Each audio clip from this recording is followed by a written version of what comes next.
오늘 예배 함께 하신 우리 성도님들, 또 방송으로 함께 하시는 우리 성도님들 사랑하고 축복합니다. 우리 앞뒤 자고 계신 분들과 같이 적어도 3분 이상 같이 인사하시겠습니다. 당신은 복된 사람입니다. 당신은 복된 사람입니다. 당신은 복된 사람입니다. 당신은 복된 사람입니다. 할렐루야. 감기들 조심하셔야 됩니다. 이럴 때일수록 감기 조심하셔야 되고 옷 든든히 입으셔야 됩니다. 안과 밖에 일교차가 심해지면 감기 걸리기 딱 좋습니다. 꼭 두껍게 잘 입으시고 따뜻하게 지내시기를 바랍니다. 우리가 사도행전 이제 5장에서 7장까지 이야기를 오늘 이제 마무리 짓습니다. 마무리 짓는데 마무리 지으면서 그런 생각을 좀 해봤어요. 주님이 원하시는 교회의 모습과 성도의 모습은 어떤 모습일까? 초대교회의 모습의 가장 귀한 모습들을 우리가 보면서 같이 은혜를 나누는데 그것이 비단 사도들만 그렇게 사는 것이 아니라 교회 안에 성도들도 그렇게 살아야 되더라. 그러니까 은혜라는 것은 서로가 나눌 때 더욱 커진다라는 사실을 우리가 좀 깨닫게 되고, 또 한 가지는 복음의 귀한 능력도 서로 나눌 때 일어난다라는 거예요. 그러니까 믿음은 나 혼자 잘하는 것도 있을 수 있어요. 혼자 잘해요 라고 얘기하기도 하지만 저는 그 말 잘 안 믿어요. 제 경험상으로 보면 옆에서 격려해주고 지지해주고 응원해주는 사람이 있을 때 내 믿음도 같이 그와 함께 자라가더라고요.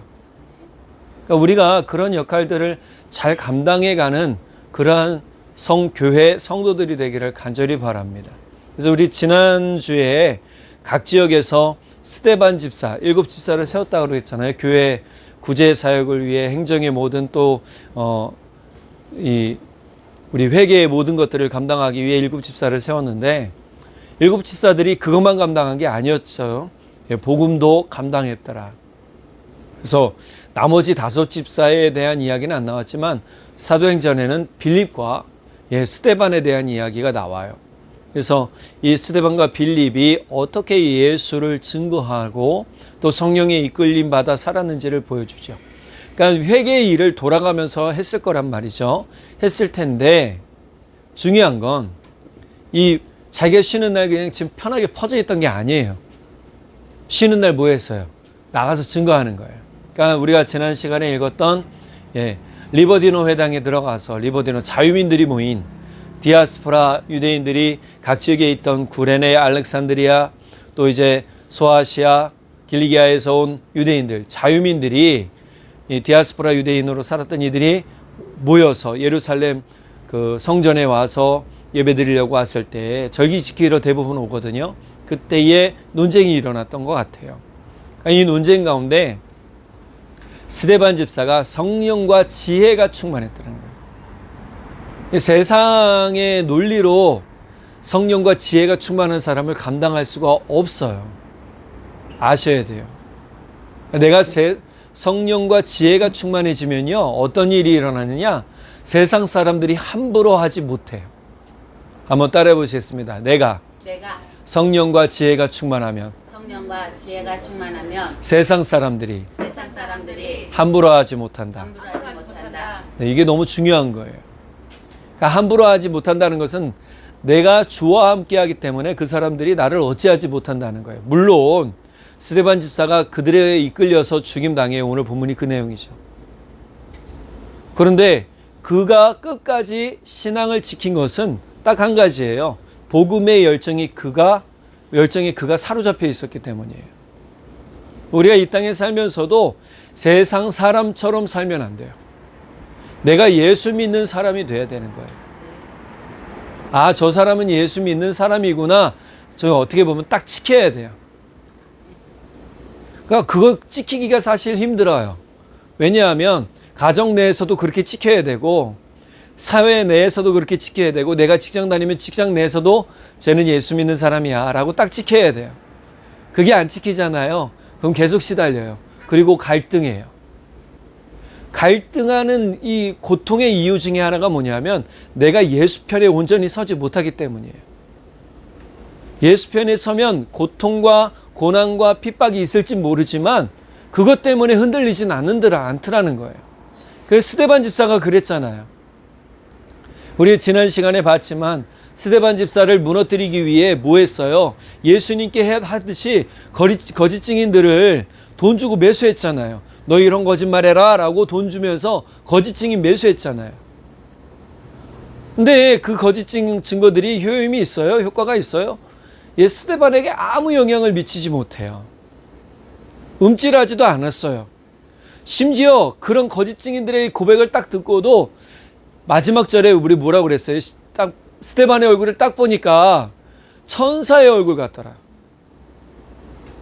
하나님의 영광이 그와 함께하고 있던 것, 예수님의 영광이 그와 함께하고 있던 것을 사람들이 보았다라는 거예요. 얼마나 대단해요. 저는 그러고 싶어요. 그렇게 살고 싶어요. 제 삶이 그러고 싶은데 저도 육신에 속한 사람이라 가끔 안 돼요. 스데반 집사가 성령과 지혜가 충만할 때 그를 이길 사람이 아무도 없었다는 거예요. 말로 이기는 게 아니죠. 그가 예수의 모든 은혜로 말미암아 스데반 집사가 담대해졌어요. 그리고 나서 이제 7장에 넘어오면 본격적으로 진리를 선포하기 시작하죠. 그러니까 왜 예수가 중요한가? 우리가 앞에서 봤지만 3장과 4장에는 베드로의 설교가 있었고 핍박도 있었단 말이에요. 베드로가 설교하고 많은 사람들이 회개했는데 베드로가 설교했을 때 사람들의 반응은 이랬어요. 그러면 우리가 어떻게 해야 됩니까? 라고 했을 때 주 예수를 믿어라 라고 얘기를 하죠. 믿고 회개하라는 거예요. 그런데 사람들은 그때 믿고 회개했어요. 반면에 스데반 집사가 이렇게 했을 때 사람들은 어떤 반응을 보였냐면 본문에 보니까요. 굉장히 극악한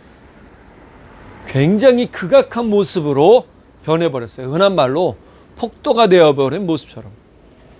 좀 우리 장난사나 안 들려요 뭐 이런 얘기 하잖아요. 그러니까 그 모습을 이제 귀 막고 소리 지르고 스데반의 이야기를 듣지 않으려고, 그리고 그를 회당에서 끌어내어 길거리에 놓고 돌로 쳐 죽이는 일까지 해버리게 되죠. 자, 그렇다면 복음의 열정에 사로잡힌 스데반의 모습이 왜 우리한테 귀한 귀감이 되는가를 좀 확인해 봐야 될 것 같아요. 스데반이 7장 2절부터 이제 예수에 대한 이야기를 하려고 과거의 아브라함부터 시작해서 선지자들의 이야기를 쭉 꺼내요. 그게 몇 절까지냐 하면 53절까지예요. 2절부터 53절까지 그렇게 쭉 꺼내요. 그런데 왜 이 이야기가 중요하냐 하면 그리스도의 예표, 예수님이 태어나시고 예수님이 메시아이신데 이 메시아가 오실 것에 대한 이야기가 이미 아브라함 때부터 시작되었다라는 것을 스데반 집사가 이야기해 주고 있는 거예요. 우리 기원을 따진다 얘기하죠. 제가 지난주 그랬잖아요. 원조 따지면 이동갈비 갔더니 다 원조라고 해서 원조가 어딘지 몰라 그냥 먹었다라고 했잖아요. 그런데 복음에는 딱 한 분이에요. 하나님과 그의 아들 예수 그리스도예요. 그럼 그의 아들 예수 그리스도에 대한 메시아에 대한 이야기가 언제부터 시작됐느냐? 천지 창조부터 시작됐지만 지금 스데반 집사는 여러분이 믿음의 조상으로 알고 있는 아브라함부터 시작한다라고 쭉 이야기를 하고 있는 거예요. 그러니까 아브라함은 이야기하면서 아브라함이 어떤 사람이에요? 아브라함은 갈대아 우르 지역에서 살던 사람이고 이 우르지에서 살다가 좀 부유하게 살았던 사람이었어요. 아버지가 우상 장사했다라고 우상을 만들어 팔던 사람이었다라고 얘기를 보통 해요.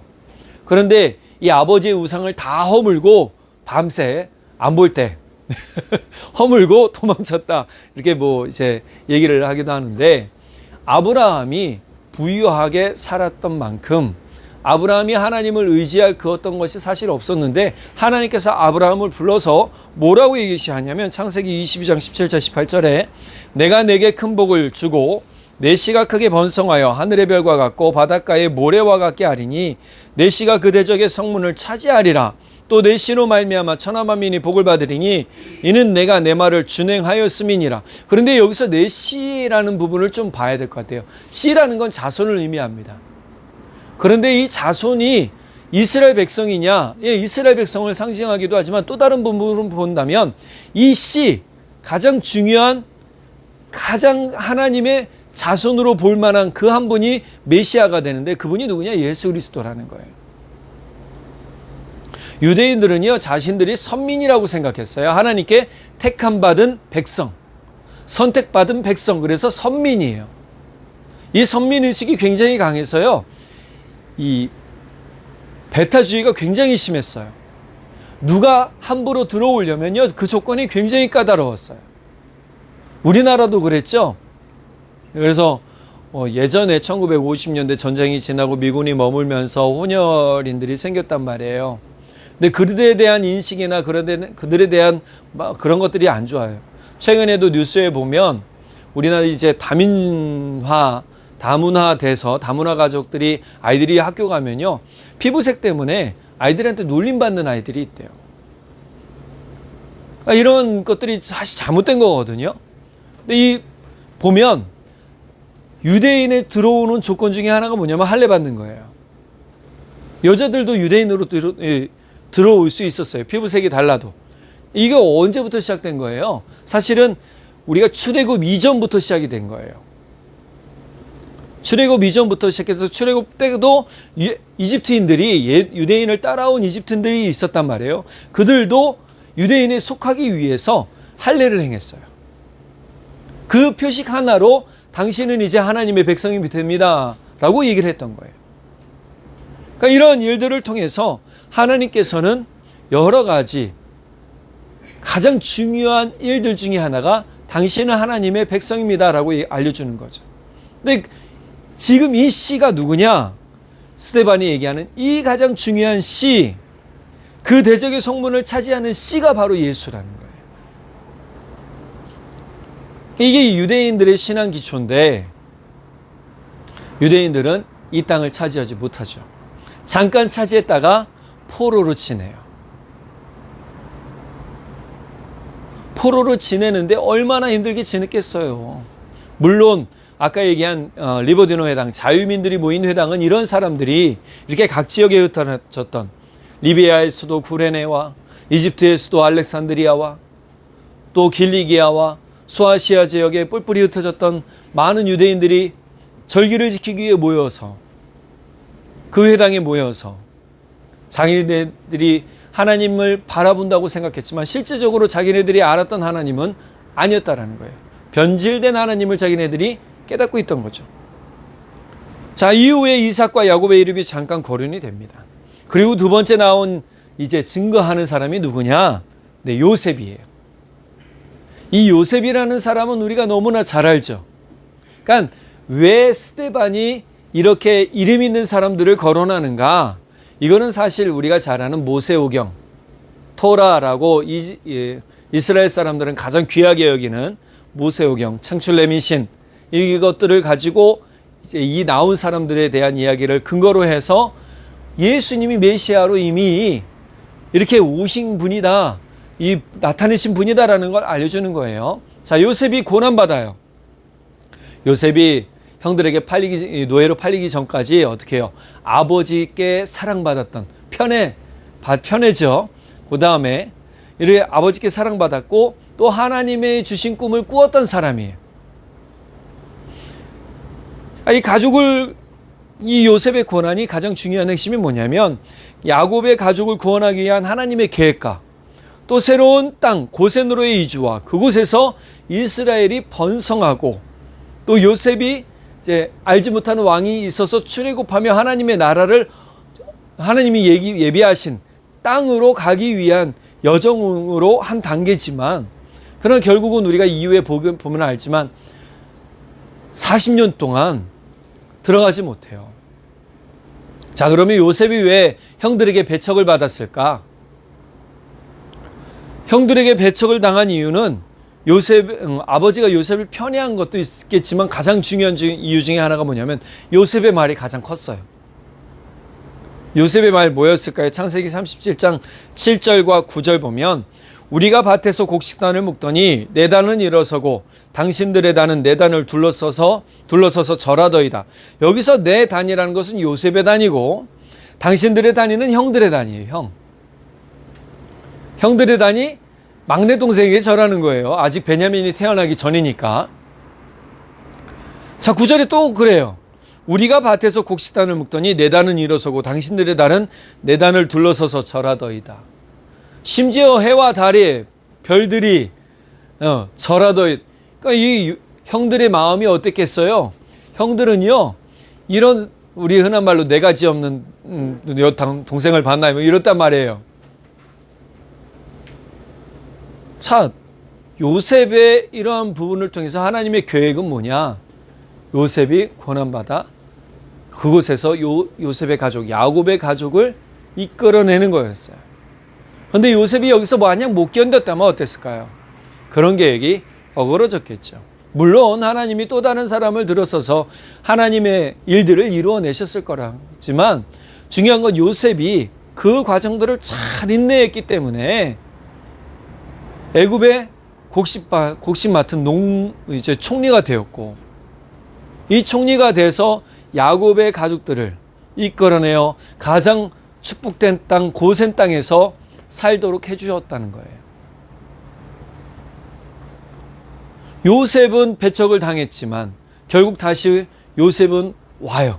요셉을 통해서 가족들이 구원받아요. 그런데 버림받았고 다시 왔을 때 이 요셉이 한 행동이 뭐였죠? 용서였어요. 근데 예수님 어떻게 하셨을까요? 십자가상에서 저들을 용서해 주십시오. 똑같아요. 용서하는 마음이에요. 자, 영접한다라는 게 이렇게 있는 거예요. 인정하고 받아들인다는 게 이렇게 있는 거예요. 세 번째 인물은 요셉이죠. 모세입니다. 모세는 이집트가 이스라엘에 대한 핍박이 가장 최고조일 때 태어났어요. 그런데 신학자들이 딱 이 모세의 이야기를 보니까 이게 딱 그리스도의 예표인 거예요. 모세가 태어났을 때 히브리인 산파들을 통해서 남자는 죽이라고 하고 태어나는 아이들의 남자아이는 다 죽이고 여자아이는 살려두라는 명령을 해요. 이게 출애굽기 1장 15절에서 16절에 나옵니다. 볼까요? 애굽 왕이 히브리 산파 십브라라 하는 사람과 부하라 하는 사람에게 말하여 이르되 너희는 히브리 여인을 위하여 해산을 놓을 때에 그 자리를 살펴서 아들이거든 그를 죽이고 딸이거든 살려두라. 스데반 집사가 하는 이야기는 왜 중요하냐면 예수님이 하신 이 예표, 이 모세의 삶이 곧 예수님의 예표인데 모세가 이렇게 죽을 고비를 넘기고 이집트의 왕자, 공주의 아들로 자라나는 모습처럼 예수님도 죽을 위협에서 살아나셨어요. 헤롯 왕이 2살 이하의 남자아이는 다 뭐라고 그랬어요? 죽이라고 했잖아요. 그러니까 딱 맞아요, 내용상에. 자, 그리고 모세가 배척을 당하죠. 예수님도 이스라엘 사람들에게 배척당해요. 근데 다시 왔을 때 부활하신 예수님을 만났을 때 사람들은 어떻게 해요? 다시 받아들이죠. 자, 이 표를 보면서 버려진 것 같으나 결국 버려지지 않고 다시금 키워져서 왕의 모습으로 또 지도자의 모습으로 제사장의 모습으로 사는 모세를 통해서 예수님이 곧 어떤 분이세요? 선지자이고 제사장이고 왕이신 것을 스데반 집사는 알려주고 있다는 거예요. 자, 마지막으로 선지자들을 배척한 이스라엘에 대해서 이야기를 해요. 자, 이스라엘 사람들이 선지자들을 많이 맞았잖아요. 그런데 선지자들의 이야기를 들었나요? 아니요. 예레미야가 선지자로서 하나님의 말씀을 선포하고 난 다음에 어떻게 해요? 그는 진짜 도망친 인생이 됐어요. 근데 이집트에서 순교당했다라는 전설이 있어요. 참 선지자를 이스라엘 사람들이 알아보지 못하고 자꾸 뭐예요? 죽이는 거예요. 42절에서 43절 이야기 볼까요? 하나님이 외면하사 그들을 그 하늘의 군대 섬기는 일에 버려두셨으니 이는 선지자의 책에 기록된 바 이스라엘의 집이여 너희가 광야에서 40년간 희생과 제물을 내게 일이 있었느냐? 몰록의 장막과 신레판의 별을 받아들였으며 이것은 너희가 절하고자 하여 만든 형상이로다. 내가 너희를 바벨론 밖으로 옮기리라. 이게 어디에 있는 말씀이냐면 아모스에 있는 말씀이에요. 아모스 5장 25절에서 27절의 말씀을 인용한 거예요. 그러니까 이스라엘 백성들이 입으로는 나를 섬기지만 마음으로는 나를 섬기는 게 아니에요. 하나님을 섬기는 게 아니에요. 뭘 섬겼어요? 우상을 섬기는 거예요. 현대 그리스도인들은 어때요? 별반 다르지 않을 수도 있어요. 입으로는 하나님을 섬긴다고 하는데 마음으로는 주 하나님을 떠난 사람들이 될 수도 있다고. 또 49절에서 50절 볼까요? 주께서 이르시되 하늘은 나의 보좌요 땅은 나의 발등상이니 너희가 나를 위하여 무슨 집을 짓겠으며 나의 안식할 처소가 어디냐? 이 모든 것이 다 내 손으로 지은 것이 아니냐? 근데 이 말씀은 어디 말씀이냐면 이사야서 말씀이에요. 이사야서 6장 1, 2절의 말씀을 인용한 거예요. 자, 이렇듯 자기들은요, 이스라엘 사람들은 마음이 누구에게서 떠났어요? 하나님에게서 떠난 것을 이야기하고 있는 거예요. 그리고 외형적인 것에만 붙들려서 그것이 최고인 것처럼 산 거예요. 여러분, 신앙은 외형이 아니에요. 제가 이 말씀 드리는 것 중에 가장 중요한 이유가 뭐냐면 결국 하나님을 온전히 사랑하는 마음을 하나님이 기뻐하시기 때문인 거예요. 유대인들은요, 성전이 자기들을 보호하고 지켜줄 거라고 생각했어요. 법궤가 그곳에 있었기 때문에 법궤가 자기들을 지켜주고 보호해 줄 거라고 생각했단 말이에요. 근데 이러한 오판을 대표적으로 보여주는, 잘못된 생각을 대표적으로 보여주는 이 성경 내용이 있는데, 그게 뭐냐면 법궤가 자신에서 지키고 또 자신들을 보호해 줄 것이라고 생각한 것 중에 하나가 블레셋과의 전쟁에서의 잘못된 오판이었어요. 블레셋과 전쟁하는 중에 막 밀리기 시작했어요. 전쟁에서 지기 시작하니까 이스라엘 장로들과 엘리 제사장이 하나님께 기도하고 묻지도 않고, 야, 이 법궤 들고 나가면 우리가 이길 수 있어. 법궤 들고 나가면 이길 수 있을 거야 라고 생각하고 모의를 하고 들고 나가요. 그런데 어떻게 해요? 뺏겨요. 뺏기고 무려 100년간 이방의 땅에서 돌아다녀요. 그리고 다윗 왕이 찾아오기 전에 누구의 집에 머물러요? 오베데돔의 집에 머물러요. 우리가 이 말씀이 무려 몇 년간이요? 100년이 넘도록 못 찾아왔더라는 거예요.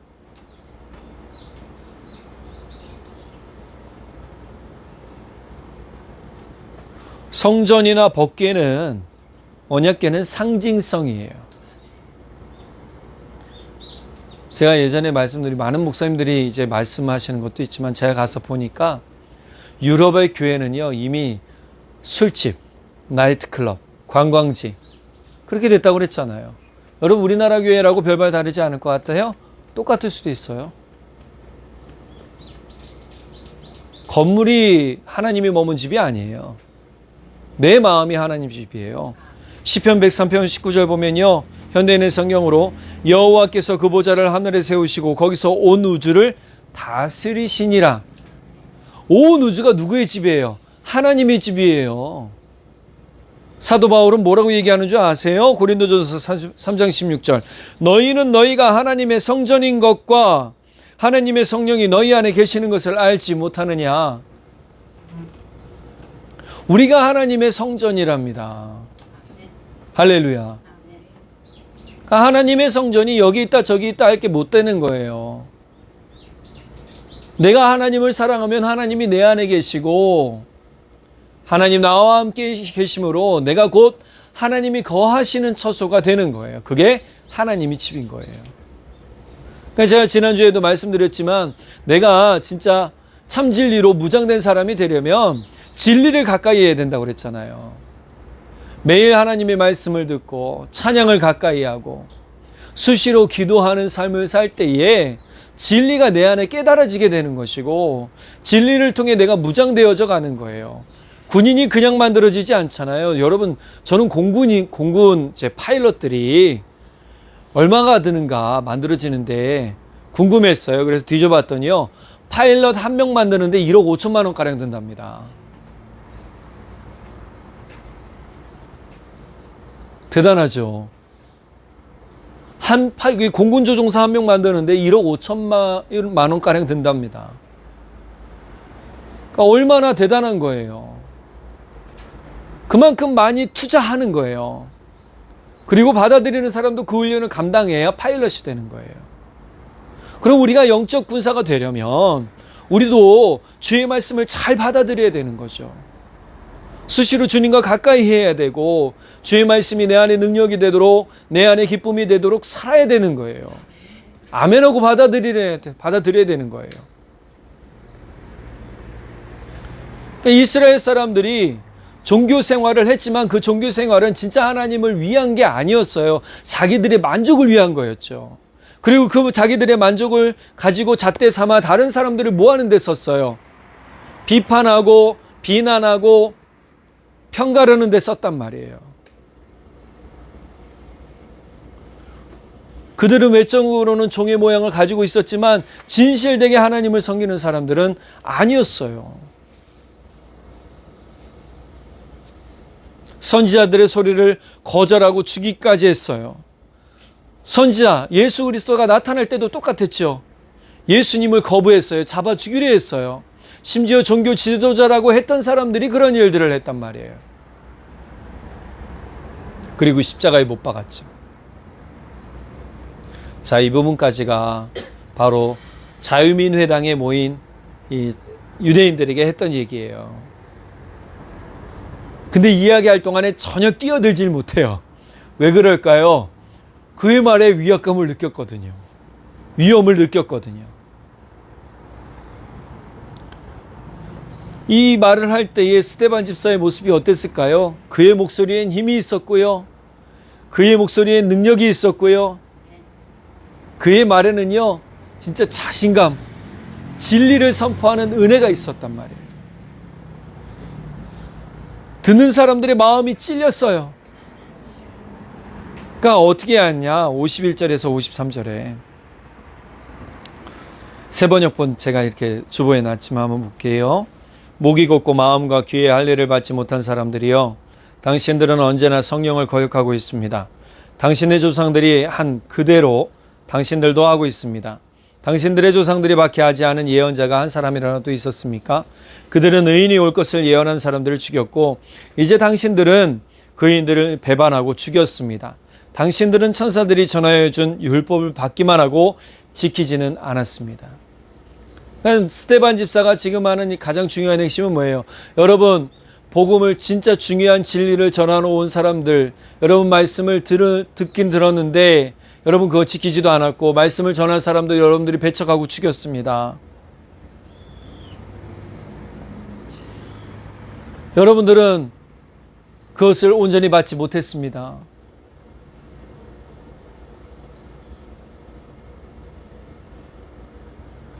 받지 못했다라는 얘기는 들을 귀가 없는 거예요. 예수님 말씀하신 것처럼. 그들의 귓구멍은 막혀 있어서 들을 마음도 생각도 태도도 없었어요. 스데반이 전한 이 이야기가 잘못된 게 아니죠. 스데반이 복음을 전했지만, 진리를 전했지만 듣는 사람들은 어떻게 해요? 받아들이지 못했어요. 그 전에도 그랬고 지금도 똑같다라는 얘기예요. 우리가 말씀을 들으면서 이 말씀이 내 안에 진리라고 믿어야 될 줄 믿습니다. 우리가 성령에 사로잡힌 사람이 되었을 때 분명 하나님의 지혜도 그 사람에게 머무는 것을 저는 확신해요. 그리고 하나님의 지혜는 확실한 진리가 무엇인지를 팩트를 알려줘요. 스데반 집사가 단지 자신의 지식으로 이런 말을 하지 않았을 거예요. 스데반 집사가 분명히 모세오경에 관한 것도 다 알았을 거고 이미 배웠으니까 회당에서는 이런 일들을 하기 때문에, 그리고 가정 내에서도 가르쳐 줬을 거란 말이에요. 스데반 집사가 충분히 배웠겠죠. 그런데 그 이야기들을 쫙 훑어보니 어떻게 해요? 이 이야기들이, 구약에서 이러한 이야기들이 예수님이 오실 메시아를 이미 이야기한 것이었구나 라고 깨달았다라는 거예요.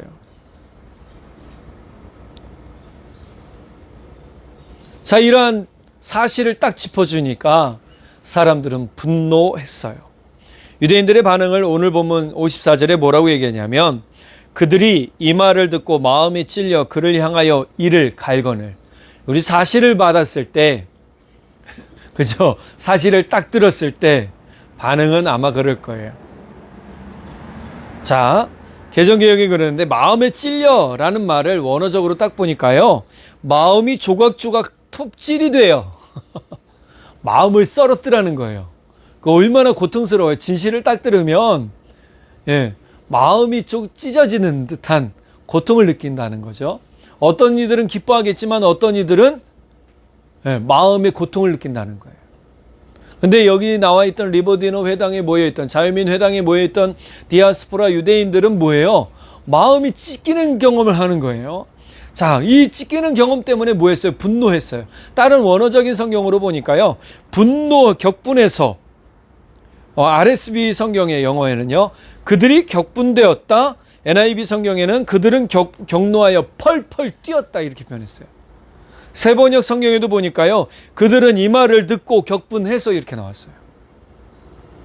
그들은요, 사실을 들었는데 그 사실 때문에 회개하지 않고요, 어떻게 해요? 막 펄펄 뛴 거예요. 화를 내는 거, 엄청나게 화를 내는 거예요. 또 이까지 갈았대요.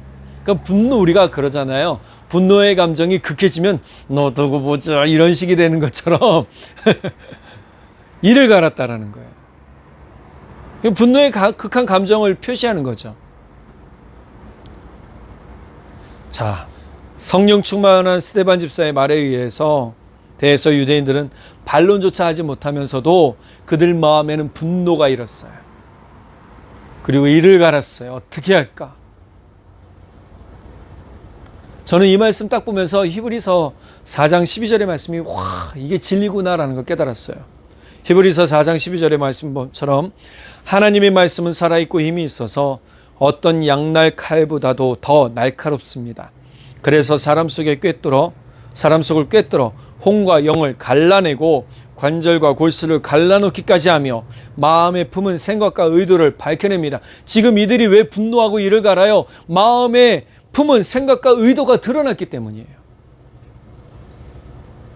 우리 그러잖아요. 내가 사실과 다른 무언가를 가지고 있을 때 사실 딱 치면 당황하거나 놀라거나,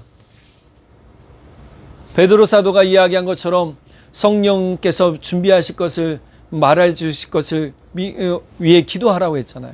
우리가 미리 준비하지 말고, 준비도 하겠지만 성령께서 주실 말을 담아서, 스데반 집사가 지금 그렇게 한 거예요. 그러니까 사실을 딱 던지니까 사람들은 난리가 났죠.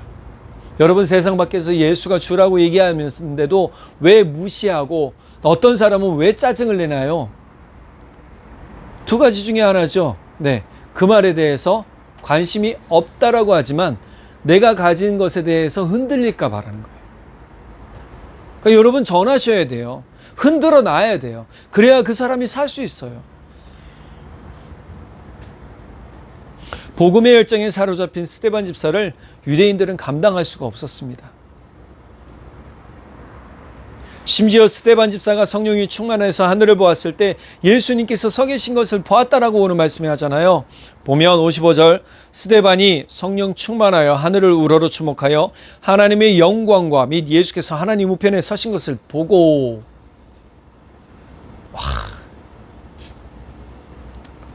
제가 앞에서 스데반 집사의 얼굴이 천사의 얼굴처럼 변한 것에 대해서 제가 우와 그랬는데, 이제 이 말에서는 와 소리가 나오잖아요. 나와야 돼요. 나도 그렇게 되고 싶다. 그 모습 보고 싶다. 자기가 본 것을 그냥 자기만 알지 않아요. 56절에 뭐라고 그러냐면요, 보라, 하늘이 열리고 인자가 하나님 우편에 서신 것을 보노라. 근데 이 부분을 현대인의 성경으로 풀어보니까요, 보라, 하늘이 열리고 예수님이 하나님 오른편에 서 계신다. 그러니까 이 말 딱 들으면서 어떤 생각이 들었어요? 유대인들의 생각은요, 야, 이거 신성모독이다.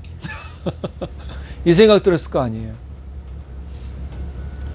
유대인들은요, 이 말 들으면서 이제 귀 막고, 이 57절 이후로 보면 귀 막고 소리 지르면서 스데반을 잡아서 끌어내요.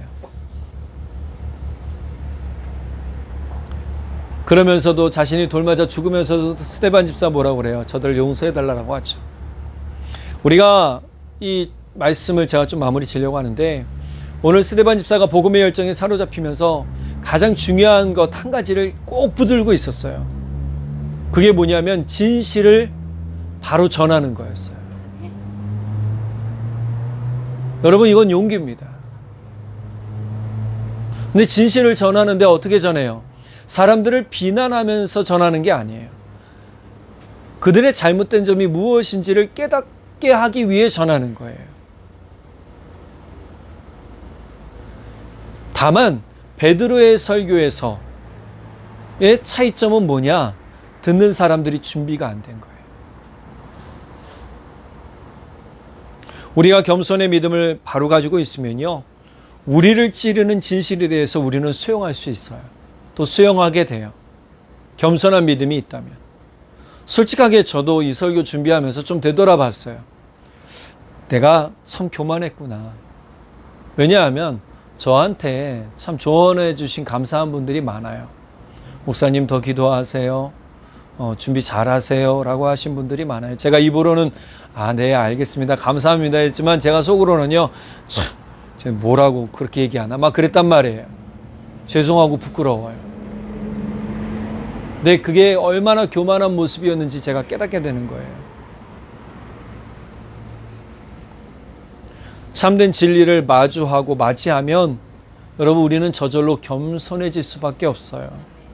그래서 예수님 말씀처럼 들을 귀 있는 사람이 되어야 될 줄 믿어요. 내가 귀가 열려져 있으면요, 어떤 말이든 듣고 그 은혜를 내가 깨달아 알 수 있고 그 은혜 때문에 힘있게 세상 살아나갈 수 있다라는 거예요. 세상을 이기며 사는 사람이 된다라는 거예요. 그러니까 사람들의 말에 흔들리지 말아야 돼요. 제가 운동을 가르치는 요즘 같이 하는 청년에게 주변 사람들이 뭐라고 얘기를 하는데 제가 꼭 그래요. 뭐라고 한마디 하면 그 말 때문에 위축될 때가 있거든요. 그러면 그래요. 와서 간식 먹으면서 그래요. 누가 뭐라고 하든 아무 신경 쓰지 마세요. 당신은 나만 보면 돼요. 내 말만 들으면 돼요. 우리도 똑같아요. 다른 사람 말 다 신경 쓸 필요는 없어요. 그러나 그들의 조언을 할 때 우리는 뭐 해줘야 돼요? 수용할 수 있어야 되고, 또 한 가지는 나와 함께 하신 예수님의 말씀을 더욱 가까이 들어야 되는 거예요. 이럴 때 우리는 우리의 부끄러움을 보면서 회개하고 주님 앞에 바로 서려고 노력하게 되는 거죠. 그러나 겸손한 믿음이 없으면 어떻게 해요? 유대인들과 이 리버디노 자유민 유대인들과 별반 다를 바가 없어요. 이 회당에 모인 사람들과 별반 다를 바가 없어요. 오로지 내가 받을 복만 생각하며 믿음 생활할 것이고요. 다른 이들의 조언이나 진실한 말에 화내거나 아마 변명만 해야 될 거예요.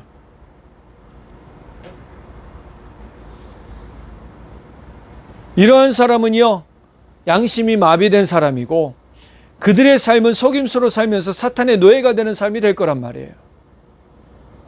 잠언 14장 8절에 뭐라고 하는 줄 아세요? 슬기로운 사람의 지혜는 자기가 가는 길을 깨닫게 하지만 미련한 사람의 어리석음은 자기를 속인다. 그러니까 우리가 어떤 사람이 될 것이냐? 슬기로운 사람이 될 것이냐? 성령과 지혜로 충만하여 슬기로운 사람이 될 것이냐? 아니면 귀 막고 마음 닫고 살아 미련한 사람이 될 것이냐? 제가 예수님께서 하신 비유 중에 하나, 가장 중요한, 참 많이 듣는 집 나간 둘째 아들 그 비유를 딱 보면서 묵상한 적이 있었어요. 돌아온 둘째 아들을 그럼에도 불구하고 기다리시는 아버지의 모습, 기다리는 아버지의 모습. 근데 그 모습을 딱 보면서 하나님의 인내가 대단하시다. 하나님의 사랑이 참 위대하다. 아들이 재산의 반을 이미 내 거니까 달라고 했을 때 아마 만류했을 거예요. 혼내기도 했을 거예요. 근데 아들이 뜻을 굽히지 않으니까 어떻게 해요? 그래, 나가서 살아봐. 우리 아마 저는 속으로 그랬을지 몰라요. 그래, 나가서 고생 좀 해봐라. 이랬을지도 몰라요. 그런데 아버지는 그 마음 가운데서도 어떻게 해요? 아들이 제발 무사히 돌아오기를, 깨닫고 돌아오기를 원했다라는 거예요. 이 스데반의 이야기를 통해서 보면 그래서 이들을 버리느냐 그게 아니에요. 스데반이 기도했던 모습은 뭐예요?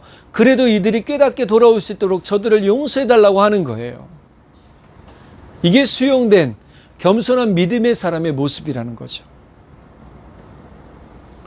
저는 오늘 말씀을 통해서 우리 모두가 신앙과 삶의 양심이 마비된 사람들이 아니라 예민하게 깨어 있어서 예수 그리스도의 복음의 열정에 사로잡힌 사람이 되어 진리의 능력을 소유하고 그 지혜와 능력으로 사람들을 변화시켜 나가는 그러한 사람들이 되기를 간절히 바랍니다. 또 그렇게 축복합니다. 그때 비로소 우리는 진리로 자유한 복된 삶을 살게 될 것이고 참 사랑의 기쁨과 은혜가 널리 퍼지게 될 것을 저는 믿습니다. 우리 함께 기도하겠습니다. 사랑의 하나님 아버지, 주님, 우리의 삶이 그동안 참 자유하지 못했던 것을 고백합니다. 진리가 너희를 자유케 하리라 말했음에도 불구하고 우리는 그것을 우리 깨닫지 못하고 살았던 적이 너무나 많습니다. 주님, 우리가 복음의 열정에 사로잡혀 참 진리로 자유한 우리의 모습이 되게 하시고 세상 살아나가면서 주님의 복음의 능력을 소유하고 주님 성령과 지혜로 충만하여 세상 사람들에게 주의 사랑 전하고 세상 사람들이 주께로 돌아오도록 우리를 주의 은혜의 통로로, 복음의 통로로, 복의 통로로 사용하여 주옵소서. 주님께서 크신 은혜와 사랑 가운데 우리 모두와 함께 하실 것을 믿고 감사드리며 우리 주님 예수님의 이름으로 기도드렸습니다. 아멘.